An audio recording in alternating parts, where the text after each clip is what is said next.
beautiful day in Albuquerque, as you can see. Pretty good flying weather. Not too windy. It is our windy season though, spring. And we're back with the Questair for an update. So right now it doesn't look like much. Just looks like a very small airplane that's in need of some TLC, obviously. But this airplane, once it's back on its feet or back on its wings, it's capable of doing 235 knots, running 11 to 12 gallons per hour, and that's really why I bought it, as a commuter between here and Texas. So I'll be showing you some of the repairs that have started on the nose cowl and bringing that back to its former shape. The spinner and the back plate, I haven't replaced those yet. The gear has proven to be quite solid, apart from the bent drag link here that we haven't changed yet. And I don't want to until I figured out how to safely get this airplane up in the air. Well, not in the air, but on jacks. As you can see, it's still here. It's my little trophy.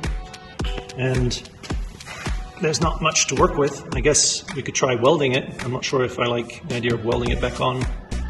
So here you can see that the nose cowl was deformed. It was pushed in by the spinner. We're going to dial gauge this front plate here, and my IA that I'm using says if it's within parameters, and he doesn't believe that there are any damage to the engine based on his review of the video, and then basically what he's observed since he was the one that helped me recover the airplane. So here the spinner moved in. I've already done some work, and it's aluminum, so it's pretty easy to bend back out. Since it was pushed in, it was a challenge to pull it back out, and it's not done yet. So what I've been doing is simply getting it in a piece of wood on a part of the cowling that's not bent, that's still straight, which is a bit lower here, and then just get the clamping from the other side.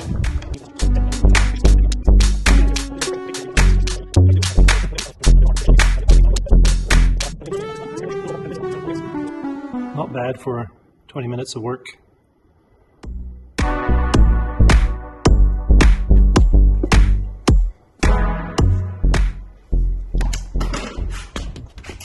So I don't know if you can see how close we're getting, but if you remember in a previous video, I said that this would come in handy as a template.